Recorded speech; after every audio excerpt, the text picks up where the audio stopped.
मैं संजय सिंह यादव आप सभी का पुनः एक बार लर्निंग अड्डा 21 में हार्दिक स्वागत करता हूं। साथियों, आज की इस वीडियो के अंतर्गत जो हम लोग डिस्कस करने वाले हैं वो भारतीय संविधान के प्रमुख अनुच्छेदों को लेकर के है। जैसा कि आप जानते हैं कि एग्जाम कोई भी हो, प्रमुख अनुच्छेद जो हमारे जो भी आर्टिकल हैं यहाँ से 1 या 2 नंबर का क्वेश्चन निश्चित रूप से बनता है। साथियों, इस वीडियो के अंतर्गत हम लोग प्रमुख अनुच्छेद के ऊपर ही बात करेंगे और यहाँ से यदि आप मात्र 10 मिनट की वीडियो के अंतर्गत आपका एक तरीके से फास्ट रिवीजन है और जब भी आप एग्जाम में बैठेंगे तो इसकी आप पुनरावृत्ति कर लेते हैं तो आपका एक तरह से रिवीजन भी हो जाएगा और आपका क्वेश्चन कोई भी गलत नहीं हो पाएगा, क्योंकि यहाँ से तो क्वेश्चन निश्चित रूप से आपका बनना ही बनना है। यदि आप वीडियो में अंत तक बने रहे तो आप ऐसे भी स्वीकार करेंगे कि जो भी महत्वपूर्ण आर्टिकल हैं वाकई जो है ये महत्वपूर्ण हैं। तो ज़्यादा देर न करके हम लोग अपने टॉपिक पे चलते हैं। तो हम लोग सीधा चलते हैं कि भारतीय संविधान का जो भाग 1 है उसमें क्या है भाग 1 और उसका अनुच्छेद 1, यानी भारतीय संविधान का जो अनुच्छेद पहला ही है वही काफ़ी महत्वपूर्ण है, बहुत ज़्यादा पूछा जाता है। पहली बात तो जान लें कि यह किससे संबंधित है। तो यह संघ का नाम यानी जो संघ यानी जो देश होगा उसके नाम एवं राज्य क्षेत्र से संबंधित है, यानी संघ का नाम एवं राज्य क्षेत्र भारतीय संविधान के भाग 1 में वर्णित है। हम लोग अनुच्छेद 1 के अंतर्गत, जैसे ये क्वेश्चन बहुत ज़्यादा परीक्षाओं में आता है कि भारत अर्थात इंडिया राज्यों का संघ होगा, यह भारतीय संविधान के किस अनुच्छेद एवं किस भाग में वर्णित है। तो भाग 1 में वर्णित है और अनुच्छेद 1 जो है वो संघ का नाम को लेकर के है। संघ के नाम का मतलब ये हुआ देश का नाम। और जो हमारा भारत देश है ना, यह राज्यों का संघ है, यानी राज्यों का एक संघ होगा, ठीक है, और यानी यूनियन ऑफ स्टेट्स। तो यूनियन ऑफ स्टेट्स की बात की जाए, भारत अर्थात इंडिया राज्यों का संघ होगा। ये कहाँ लिखा गया है, किस अनुच्छेद में है, तो अनुच्छेद 1 में ये सारी बातें हैं। और आप जानते हैं कि भारतीय संविधान के अनुसार जो है ये है कि भारत अर्थात इंडिया, यानी भारत के 2 ही नाम है, या तो आप भारत कह सकते हैं या तो इंडिया, यही भारतीय संविधान का अनुच्छेद 1 कहता है। अब हम लोग बात करते हैं भारतीय संविधान के अनुच्छेद 3 की। तो उसमें यदि अनुच्छेद 3 भी इसके बाद काफ़ी महत्वपूर्ण है, बहुत ज़्यादा पूछा जाता है, लेकिन यह भाग 1 में ही आता है। अब यह है कि नए राज्यों का निर्माण करना हो, जैसे भारत के अंदर किसी नए राज्य का निर्माण करना हो, या वर्तमान राज्य क्षेत्र की सीमाओं को बढ़ाना हो, या नाम में परिवर्तन करना हो। तो ये नाम में परिवर्तन हो गया और सीमाओं को बढ़ाने की बात हो गई, या नए राज्य के निर्माण की बात हो गई। तो यह भारतीय संविधान का अनुच्छेद 3 में ये बातें जो है वर्णित है। तो इसका संबंध अनुच्छेद 3 से है, तैयार रखना है। अब हम लोग आगे बात करते हैं भारतीय संविधान का जो है अनुच्छेद 5 से लेकर 11। तो देखिए इसके बाद भारतीय संविधान का भाग 2 शुरू हो जाता है और भारतीय संविधान का जो भाग 2 है वो वहाँ पे अनुच्छेद 5 से लेकर के अनुच्छेद 11 जो है यह भारतीय नागरिकता को लेकर के है। यहाँ से भी एक सवाल बहुत ज़्यादा पूछा जाता है जो बार बार पुनरावृत्त किया जाता है कि भारत की नागरिकता जो है कितने प्रकार से प्राप्त की जा सकती है। तो भारत की जो नागरिकता है वो 5 प्रकार से प्राप्त की जा सकती है। इसके ऊपर मैंने भारतीय नागरिकता के ऊपर 5 से 11 तक ये सारी डिटेल हमने अपने वीडियो के अंतर्गत पूर्व में बनी वीडियो में दिया गया है। यहाँ हम लोग बस 60 में डिस्कस करेंगे कि अनुच्छेद 5 से 11 का संबंध भारतीय नागरिकता से है, ठीक है। और ये नहीं भूलना है कि भारतीय नागरिकता को कितने प्रकार से प्राप्त किया जाता है, 5 प्रकार से। अब हम लोग सीधा आगे बढ़ते हैं, अनुच्छेद 14 आपका इंपॉर्टेंट है। तो इसके बाद भारतीय संविधान का भाग जो है आपका 3 शुरू हो जाता है, जिसे मौलिक अधिकार के नाम से जाना जाता है, जिसे जो है अमेरिका राज्य के द्वारा जो यानी अमेरिका से इसे संयुक्त राज्य अमेरिका से इसे लिया गया है। लेकिन हम लोग बात करते हैं पहला जो मौलिक अधिकार है, जैसा कि आप जानते हैं कि 7 मौलिक अधिकार थे। 44वां संविधान संशोधन 1978 में होता है, तो वहाँ से संपत्ति के अधिकार को एक जो है विधिक अधिकार का रूप, एक कानूनी अधिकार का रूप दिया जाता है। तो वर्तमान में 6 ही हैं आपके। तो 6 में हम लोग बात करते हैं सीधा 14, और ये 14 बहुत ज़्यादा इंपॉर्टेंट है आपका अनुच्छेद, चाहे 14 हो, चाहे 16 हो, चाहे 17 हो, चाहे अनुच्छेद 18, क्योंकि ये बहुत ज़्यादा इंपॉर्टेंट है। इसकी इंपॉर्टेंसी कहाँ से है, चलिए हम लोग डिस्कस करते हैं। तो अनुच्छेद 14 जो है जो समानता का अधिकार है, तो वहाँ पे अनुच्छेद 14 में ये बात वर्णित है कि विधि के समक्ष समानता, यानी जो विधि होगी यानी जो कानून होगा वो सभी के लिए समान होगा, चाहे वो राजा हो, रंक हो, कोई भी हो, यानी देश का प्रधानमंत्री हो, राष्ट्रपति हो, चाहे भारत का आम नागरिक हो। विधि सभी के लिए समान रूप से लागू होगी, यानी समान रूप से लागू, यानी विधि के समक्ष समता, यानी विधि सभी के लिए समान रूप से लागू होगी। और विधियों का समान रूप से संरक्षण, यानी जो राज्य होगा यानी जो देश होगा वो विधियों का समान रूप से संरक्षण करेगा और विधि सभी के लिए समान होगी। साथियों आगे है अनुच्छेद 16। तो देखिए 16 जो है ना वो लोक नियोजन के विषय में अवसर की समानता है, यानी लोक नियोजन की जहाँ पर बात आएगी, जहाँ नियोजन की बात आएगी, जहाँ रोजगार की बात आएगी, जहाँ नियुक्ति की बात आएगी, वहाँ लोक नियोजन के विषय पर सभी को समान अवसर दिया जाएगा। लेकिन साथियों इसी में है जो आरक्षण जो है वो इसका अपवाद है कि आज भी जो देश के अंदर कुछ ऐसे नागरिक हैं या ऐसी जातियां हैं या ऐसे नागरिक हैं जो अभी भी जो है आर्थिक रूप से, सामाजिक रूप से उनका विकास नहीं हो पाया है, तो उनको ऊपर लाने के लिए आरक्षण की नीति लागू की जाती है। अभी देखेंगे हाल में जो है सवर्ण जातियों को 10% आरक्षण की बात करी गई है, तो वो इसी में संशोधन किया गया, यानी भारतीय संविधान के अनुच्छेद 16 में ही संशोधन करके तब वो चीज़ लागू की गई है। इसके ऊपर भी मैंने वीडियो एक बना रखी है कि सवर्ण जातियों को 10% जो आरक्षण का प्रावधान किया गया वो कैसे किया गया, क्या क्या चीजें उसके अंतर्गत हुई। साथियों चलिए हम लोग अनुच्छेद 16 के बाद चलते हैं सीधा अनुच्छेद 17। देखिए अस्पृश्यता का अंत, यानी जो छूत अछूत की जो भावना है। देखिए भारत का यदि वो नागरिक है, यदि वो व्यक्ति है, तो कहने का मतलब वो जो है उसके अंतर्गत, यानी देखिए भारतीय संविधान के अकॉर्डिंग सब भारत के सभी नागरिक एक समान है, उनके बीच जो है आप ऊंच नीच का भेद यानी छूत अछूत की जो भावना है उसका ये अंत करता है। यानी बहुत ज्यादा पूछा जाता है अनुच्छेद 17 का संबंध किससे है, अस्पृश्यता के अंत से है। आगे हम लोग अनुच्छेद 18 की बात कर लेते हैं। तो भारतीय संविधान का जो अनुच्छेद 18 है यह उपाधि का अंत करता है कि भाई अगर भारत का एक आम नागरिक है, जैसे ये कहा जाता है कि किसी भी नागरिक को आप विशेष नहीं बना सकते, यदि उसे विशेष बना देते हैं तो कहीं न कहीं समता के राइट का हनन हो जाता है।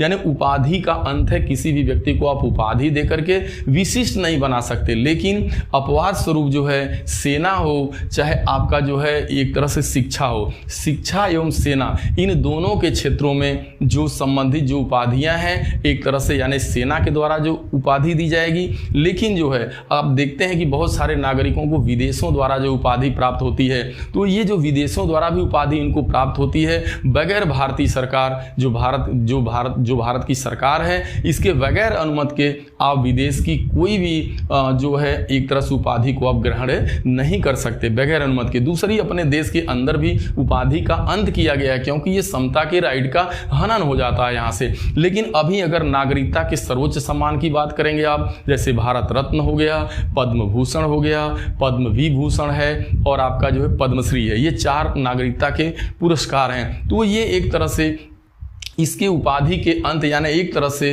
देखा जाए तो ये आपकी उपाधि यानी कहीं न कहीं जो है आपके इस अनुच्छेद 18 का वो उल्लंघन करते हैं। लेकिन कुछ नागरिकों को विशेष रूप से ये चीज़ें प्रदान की जाती हैं जो समाज में उत्कृष्ट कार्य करते हैं। ठीक है, यानी आप ये कह सकते हैं कि इसके अपवाद भी ये सारी चीज़ें आपकी हैं, चाहे वो नागरिकता का पुरस्कार हो, चाहे वो आपका सेना का हो, चाहे शिक्षा के हो। ठीक है साथियों, यानी अनुच्छेद 18 का संबंध उपाधि के अंत से है। आप किसी व्यक्ति को विशेष नहीं बना सकते, किसी भी बच्चे को क्लास में यूनिक नहीं बना सकते आप, नहीं तो इससे नागरिकों में भेद पैदा होता है। चलिए हम लोग बात करते हैं अनुच्छेद 19 की। तो हमारे जो भारतीय संविधान का अनुच्छेद 19 है यह स्वतंत्रता के अधिकार के अंतर्गत आता है, तो जिसमें वाक एवं अभिव्यक्ति की स्वतंत्रता, हमारा जो अनुच्छेद 19 है वह ये कहता है कि यदि वो भारत का नागरिक है तो उसे वाक यानी बोलने की और अभिव्यक्ति करने की खुली आज़ादी है। यानी भारतीय संविधान का अनुच्छेद 19 जो है बोलने की आज़ादी देता है, अपनी भावनाओं को अभिव्यक्त करने की आज़ादी देता है। ठीक है साथियों, अब हम लोग बात करते हैं अनुच्छेद 21। देखिए अनुच्छेद 21 अपने आप में बहुत ज़्यादा इम्पोर्टेंट है और अनुच्छेद 21 के अंतर्गत बाद में बहुत सारी चीज़ें लाई जाती हैं साथियों। इसमें बहुत सारे संशोधन हैं। तो अनुच्छेद 21 जो है वो प्राण एवं दैहिक स्वतंत्रता है, यानी भारतीय नागरिकों को यह जो आर्टिकल है अनुच्छेद 21 यह अधिकार देता है कि किसी भी व्यक्ति को आप जीवन जीने से, यानी जीवन जीने के लिए जो मूलभूत आवश्यक चीज़ें हैं उसे आपको प्रदान करना ही होगा। जैसे आप देखते हैं कोई व्यक्ति जेल में बंद है यानी कैदी है, तो कैदी को भी जीवन जीने का अधिकार है, उसे आप अन्य हक नहीं दे सकते, अन्य स्वतंत्रता के अधिकारों को नहीं दे सकते आप, जो नागरिक का मौलिक अधिकार है। यानी अन्य जो एक सामान्य नागरिक को जो फंडामेंटल राइट दिया जाता है वो आप उसे नहीं दे सकते, लेकिन उसे जीवन जीने का जो अधिकार है, जो जीने का अधिकार है, उसे निश्चित रूप से प्रदान किया जाएगा। यानी प्राण एवं दैहिक स्वतंत्रता, उसके से जो जीवन जीने से जुड़ी आवश्यक चीज़ें, चाहे भोजन हो, पानी हो, खुली हवा हो, ये सारी चीज़ें आप उनको जो है जरूर प्रदान करेंगे। इसमें बहुत बड़ा है साथियों, इस पर एक वीडियो बनाई जा सकती है। थोड़ा सा चर्चा कर देते हैं अनुच्छेद 21 को। तो देखिए अनुच्छेद 21 को जो है का संबंध 86वां संविधान संशोधन सन 2002 में होता है, और उसमें ये बात जोड़ी जाती है अनुच्छेद 21 को में कि 6 से 14 वर्ष के सभी बच्चों को स्कूली शिक्षा दिलाना जो है ये परम कर्तव्य बनता है, यानी उनके माँ बाप का परम कर्तव्य है, यानी राज्य का भी परम कर्तव्य होगा, स्टेट का भी परम कर्तव्य है कि कोई भी 6 से 14 साल का जो बच्चा है वो स्कूली शिक्षा से वंचित न रह जाए। लेकिन नई शिक्षा नीति में उसे अब कितना बढ़ा के कर दिया गया, 18 वर्ष कर दिया गया साथियों। अब चलिए हम लोग बात करते हैं यहाँ पे जो है, अगर हम बात करेंगे तो अगला जो आ जाता है शोषण के विरुद्ध अधिकार। तो उसमें आपका 23-24 काफ़ी इंपॉर्टेंट है। तो 23 ये कहता है कि मानव दुर्व्यापार और बलात् श्रम का अंत, यानी जो मानव के साथ कोई भी आप जो है, देखिए यहाँ पे है कि मानव दुर्व्यवहार, यानी किसी भी मानव के साथ दुर्व्यवहार नहीं कर सकते, यानी उसे बधुआ मजदूरी नहीं करा सकते, किसी भी मानव का आप खरीद फरोख्त नहीं कर सकते, ये सारी चीज़ें। और बाल श्रम भी आप देखिए बलात् श्रम का अंत करती है ये, ठीक है। तो ये 23 में है, आपका बधुआ मजदूरी को लेकर के है, मानव के साथ दुर्व्यापार दुर्व्यवहार इन सारी चीज़ों के है।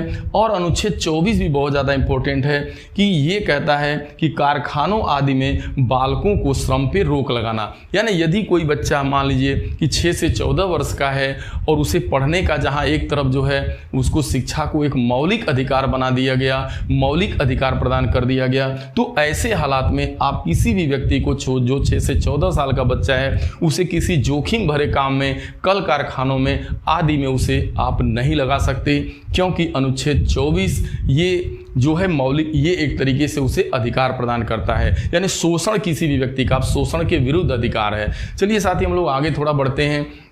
अनुच्छेद 25 जो है ये धार्मिक स्वतंत्रता से जुड़े हैं, जहां 25, 26, 29 इंपॉर्टेंट है। क्यों इंपॉर्टेंट है?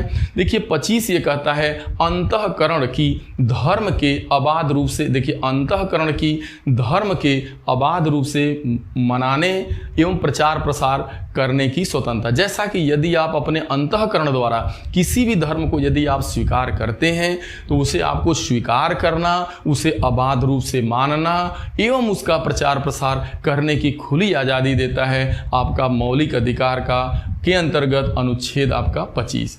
अब अनुच्छेद 26 का जो संबंध है वो धार्मिक कार्यों के प्रबंध की स्वतंत्रता। यदि आप जिस भी धर्म को मानते हैं, चाहे हिंदू हो, मुस्लिम हो, सिख हो, ईसाई हैं, क्योंकि भारत के अंदर आपने सुना है कि हमारा जो भारत है एक पंथ निरपेक्ष गणराज्य है, यहाँ सभी धर्मावलंबियों को अपने हिसाब से अपने धर्म का प्रचार प्रसार करना, उसे जो है अबाध रूप से मानना, बहुत सारी चीज़ें हैं। तो कहने का मतलब अनुच्छेद 26 का संबंध धार्मिक कार्यों के प्रबंध की स्वतंत्रता देता है कि आप जिस धर्म को मानते हैं उसके धार्मिक आयोजन को आप प्रबंधन को कर सकते हैं, बशर्ते एक दूसरे को उसके प्रभाव न पड़े। मतलब आप अपने धर्म के प्रचार प्रसार के लिए आप कोई भी धर्म स्वीकार कर सकते हैं अबाध रूप से, और उसके साथ आचरण व्यवहार कर सकते हैं, मान सकते हैं। दूसरा है कि उस धर्म का धार्मिक प्रबंध भी कर सकते हैं, कोई दिक्कत नहीं है। 29 का संबंध जो है, अनुच्छेद 29 क्या कहता है?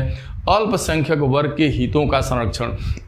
जो भी अल्पसंख्यक वर्ग है, यानी चाहे वो सिख हो सकते हैं, आपके जो है ईसाई हो सकते हैं, जैनी हो सकते हैं, आपके मुस्लिम समुदाय, तो जो भी भारत में जो अल्पसंख्यक जातियां होंगी उनके उस वर्ग के हितों का संरक्षण करना, ये हमारी अनुच्छेद 29 कहता है, यानी धार्मिक स्वतंत्रता अधिकार के अंतर्गत आता है। अब हम लोग अनुच्छेद 32 की बात कर लेते हैं। ये बहुत ज़्यादा यूनिक है, बहुत ज़्यादा पूछा जाता है। तो भारतीय संविधान का अनुच्छेद जो आपका 32 है वो कहता है संवैधानिक उपचारों का अधिकार, जिसे बाबा भीमराव अंबेडकर के हिसाब से इसे भारतीय संविधान की आत्मा कहा जाता है। ये बाबा साहब के अकॉर्डिंग ये भारतीय संविधान की आत्मा बोला जाता है। इसे भारतीय संविधान की आत्मा उन्होंने क्यों कहा? इसलिए कहा कि यदि किसी नागरिक के मौलिक अधिकारों का जो मान लीजिए स्टेट ने, राज्य ने, यानी हमारी सरकार ने, यानी भारतीय संविधान के द्वारा जो ये नागरिकों को मौलिक अधिकार 6 प्रदान किया गया है, यदि इनके मौलिक अधिकारों का कहीं पे हनन होता है तो आखिरकार ये कहाँ जाएंगे, इसकी गुहार कहाँ पे लगेगी? तो इसका जो है माननीय उच्चतम न्यायालय एवं उच्च न्यायालय में वह व्यक्ति जा सकता है, या उस व्यक्ति के अलावा अलग व्यक्ति भी जा करके किसी भी व्यक्ति के मौलिक अधिकारों का यदि हनन हो रहा है तो वो जो है उच्चतम न्यायालय उच्च न्यायालय जा सकता है। ये अनुच्छेद जो है 32 में वर्णित है। तो इसीलिए जो है संवैधानिक उपचारों के अधिकार को बाबा साहब ने जो है इसे जो है संवैधानिक उपचारों के अधिकार को भारतीय संविधान की आत्मा कहा। लेकिन अन्य जनरल वे में देखा जाए तो भारतीय संविधान की आत्मा जो है भारतीय संविधान की उद्देशिका को कहा जाता है। और भारतीय संविधान की कुंजी क्या है, ताली क्या है? तो भारतीय संविधान की प्रस्तावना को कहा जाता है। यानी भारतीय संविधान की कुंजी क्या है भाई, ताली क्या है? तो वह प्रस्तावना है। और यदि उद्देशिका की बात करें तो उसे भारतीय संविधान की आत्मा बोला जाता है। साथियों अब हम लोग थोड़ा आगे बढ़ते हैं, अनुच्छेद 39 की बात कर। देखिए भारतीय संविधान के भाग 3 में नागरिकों के मौलिक अधिकार की बात अनुच्छेद 12 से 35 तक की गई है। लेकिन हम लोग जो इंपॉर्टेंट अनुच्छेद है उसी का डिस्कस कर रहे हैं। डायरेक्ट हम लोग 39 पे आ गए। तो 36 से लेकर के 51 जो है राज्य के नीति निदेशक तत्वों को लेकर के है, कि राज्य के नीति निदेशक सिद्धांत को लेकर के है। भारतीय संविधान का भाग 4 और अनुच्छेद 36 से 51, जिसमें 39 की हम बात करते हैं। भारतीय संविधान का 39 क्यों इंपॉर्टेंट है?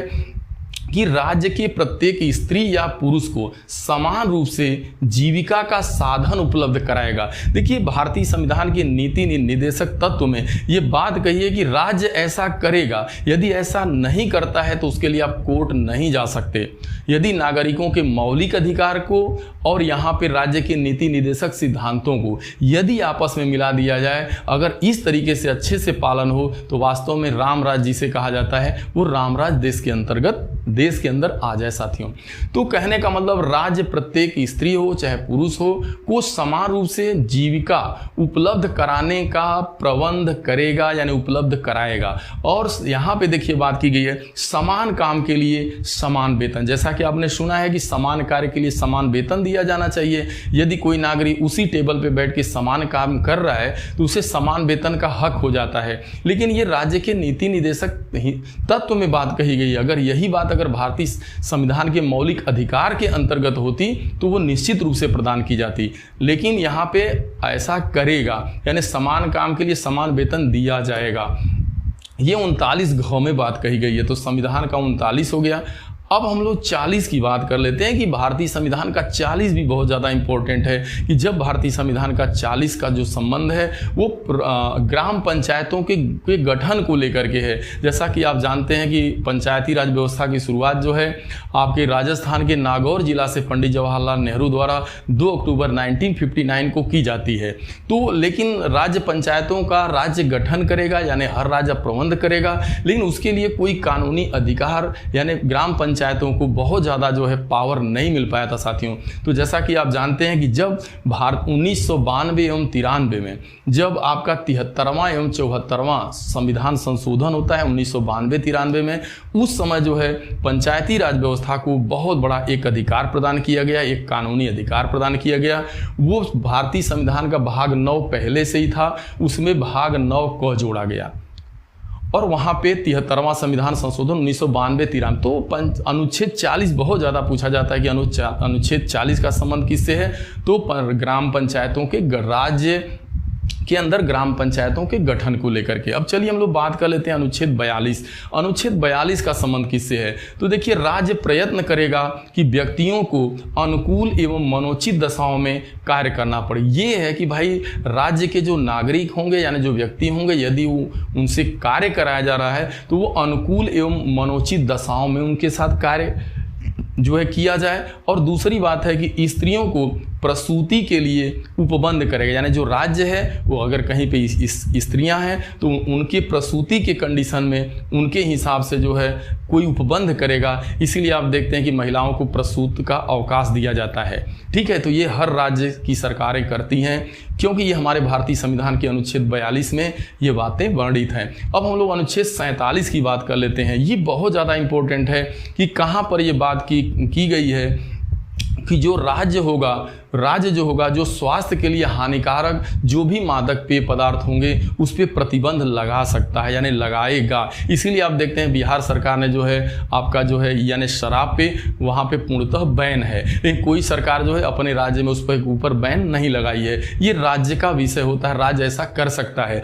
तो राज्य स्वास्थ्य के लिए हानिकारक मादक द्रव्यों पर प्रतिबंध लगाएगा, यानी जो भी स्वास्थ्य के लिए हानिकारक चीज़ें होंगी उस पर राज्य रोक लगा सकता है। अब हम लोग बात करते हैं 48। ये भी बहुत ज़्यादा पूछा जाता है कि अनुच्छेद 48 का संबंध किससे है, तो जो हमारा अनुच्छेद 48 है उसका सीधा सा संबंध पर्यावरण संरक्षण को लेकर के है, वन्य जीवों के संरक्षण को लेकर, यानी वन्य प्राणियों एवं ये वन हो गया, वन्य जीवों के संरक्षण को लेकर के एवं पर्यावरण संरक्षण को लेकर के हमारा अनुच्छेद 48 का संबंध है। साथियों आगे बढ़ते हैं हम लोग, बहुत ज़्यादा पूछा जाता है अनुच्छेद 51। तो अनुच्छेद 51 का जो संबंध है वो अंतर्राष्ट्रीय शांति एवं देखिए अंतर्राष्ट्रीय शांति सुरक्षा एवं विदेशी नीति को लेकर के है, यानी अंतर्राष्ट्रीय शांति अंतर्राष्ट्रीय लेवल इंटरनेशनल लेवल पे शांति सुरक्षा एवं विदेशी नीति को लेकर के अनुच्छेद 51 का प्रावधान किया गया था।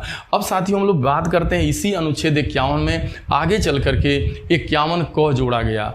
अब 51 क क्या है, और पहले से ही भारतीय संविधान का भाग 4 था उसे 4 क और 51 क, तो 4 क एवं 51 जो 4 क है और अनुच्छेद 51 क है, इसका सीधा सा संबंध नागरिकों के मौलिक अधिकार को लेकर के है। जैसा कि आप जानते हैं जब भारतीय संविधान बना था तो नागरिकों को मौलिक अधिकार तो प्रदान किया गया था, लेकिन मौलिक कर्तव्य जो उनकी जो मौलिक ड्यूटी थी वो नहीं दी गई थी, यानी मौलिक कर्तव्य नहीं प्रदान किया गया था।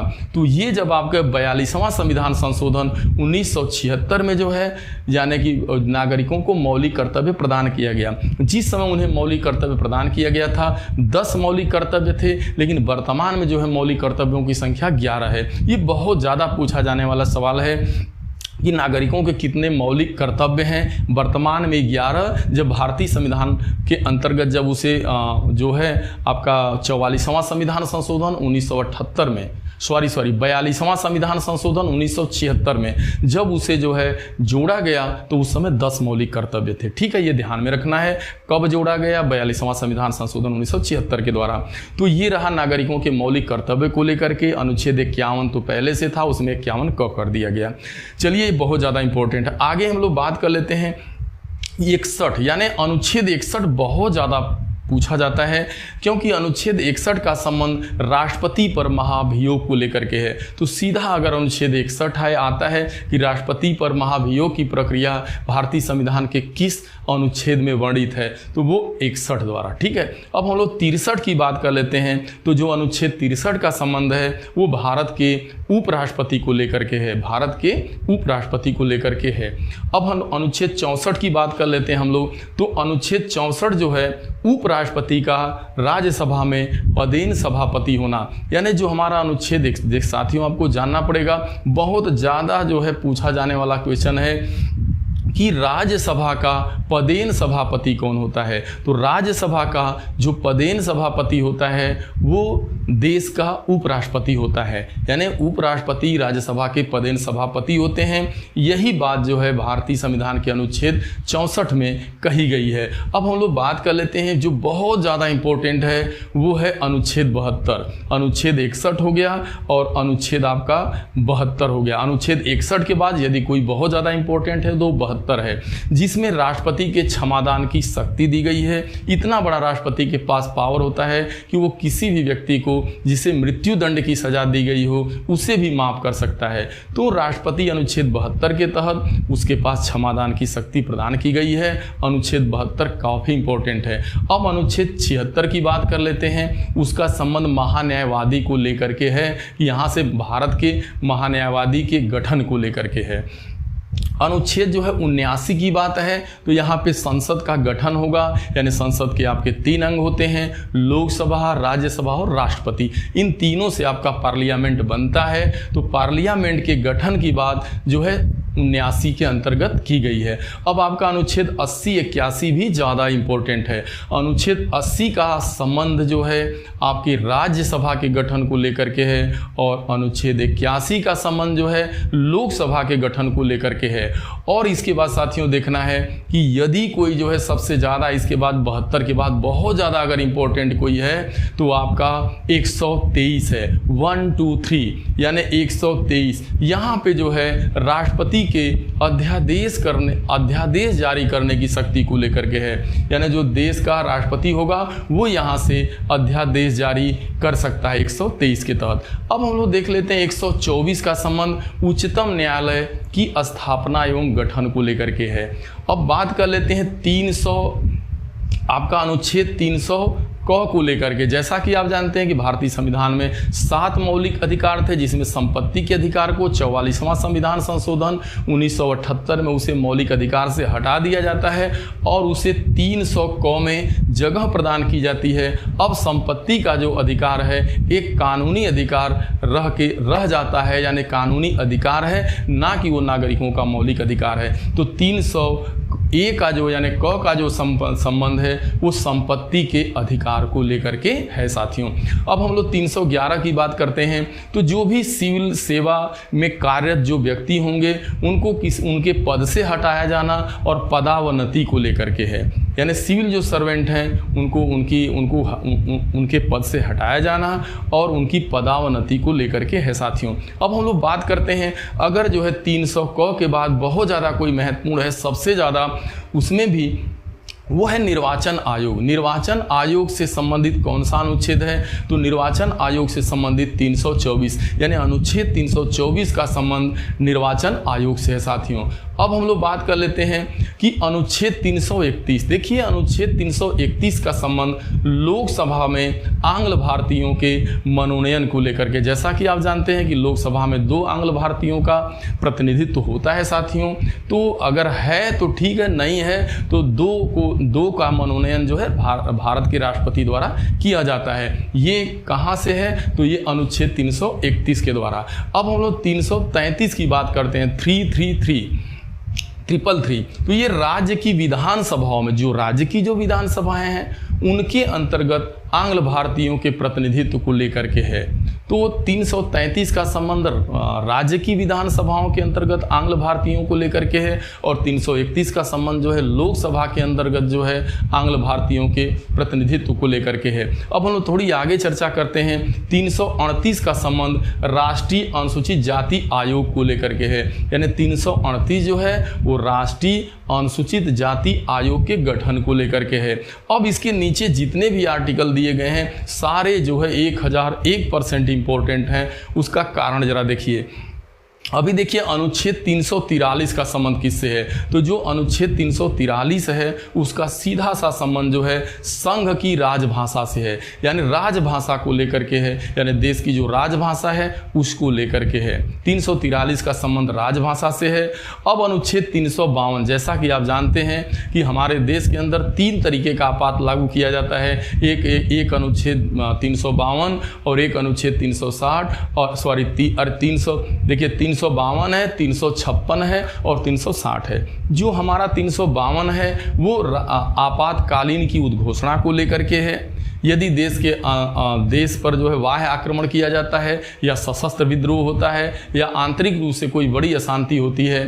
ठीक है साथियों, तो ये है गृह युद्ध की स्थिति में, कहने का मतलब 3 कारणों से होता है। तो 352 आपातकालीन स्थिति को लेकर के ये बहुत ज़्यादा इंपॉर्टेंट है। और 356 का संबंध ये है कि यदि राज्य के अंदर संवैधानिक तंत्र विफल होता है तो ऐसी स्थिति में जो है राष्ट्रपति शासन लागू किया जाता है, क्योंकि राज्य के अंतर्गत जो राज्यपाल जो होता है, देखा जाए तो राज्यपाल क्या है भाई, राज्यपाल जो है राष्ट्रपति का एक अभिन्न अंग होता है। तो जब वह गवर्न करने लगता है तो उसे सीधा राष्ट्रपति शासन बोला जाता है, क्योंकि वो राष्ट्रपति की एक बॉडी बैठा हुआ स्टेट के अंदर, गवर्नर। तो ठीक है साथियों, 356 का संबंध राष्ट्रपति शासन से है, जब राज्य के अंतर्गत संवैधानिक तंत्र विफल होता है। अब आगे बात करते हैं हम लोग 360 की। तो 360 जो है वित्तीय संकट को लेकर के है, यानी वित्तीय आपात है। अभी तक भारत के अंदर कभी भी जो है वित्तीय आपात की स्थिति नहीं आई, ना ही लागू किया गया। सबसे अधिक बार यदि राष्ट्रपति शासन लगा है तो वो आपका जो है पंजाब के अंतर्गत लगा है। ठीक है, सबसे ज़्यादा बार। अब हम लोग बात करते हैं अनुच्छेद 368 की। तो जैसा कि आप जानते हैं कि समयानुसार जो है स्थितियों को देखते हुए भारतीय संविधान में संशोधन करना पड़ता है। जैसा कि आप देख रहे हैं बहुत बार संशोधन बीच बीच में हो रहे हैं। तो भारतीय संविधान के अंतर्गत जो अनुच्छेद 368 है, 368 का सीधा सा संबंध जो है संविधान संशोधन की प्रक्रिया को लेकर के है। यानी संविधान संशोधन की प्रक्रिया भारतीय संविधान के अनुच्छेद 368 में वर्णित है। अब एक लास्ट में बच जाता है जो है अनुच्छेद 370। तो अनुच्छेद जो 370 है, या जिसे धारा 370 कहा जाता है, उसका सीधा सा संबंध जो है जम्मू कश्मीर को लेकर के है, यानी जो है जम्मू कश्मीर के संबंध में अस्थायी उपबंध को लेकर के है। तो साथियों, मैं उम्मीद करता हूं कि जितने भी आपने देखा, अब आप यदि पूरी वीडियो में लास्ट तक या अंत तक यदि आप देखे होंगे तो आपको निश्चित रूप से पता चला होगा कि वास्तव में ये सारे के सारे जो है आपके जो एक तरह से भारतीय संविधान के प्रमुख अनुच्छेद हैं, ये वाकई प्रमुख हैं और निश्चित रूप से हमेशा साथियों दोहराए जाते हैं। मैं उम्मीद करता हूँ कि ये वीडियो आपको ज़रूर पसंद आई होगी। इसे अपने लोगों में, अपने साथियों को भी साथियों ज़रूर शेयर करिएगा। यदि आप अभी तक हमारे चैनल को सब्सक्राइब नहीं कर पाए हैं तो कृपया करके आप हमारे चैनल को सब्सक्राइब करिएगा, और आप अपना कमेंट जरूर करिएगा साथियों। हमें आपके कमेंट का ही इंतजार रहता है। ये कमेंट के द्वारा ही हमें ये पता चलता है कि हमारी क्या कमियां हैं साथियों। तो मैं आपके कमेंट का साथियों वेट करूंगा कि ये वीडियो आपको कैसी लगी। थैंक यू सो मच साथियों, मिलते हैं अगली वीडियो में। Thank you.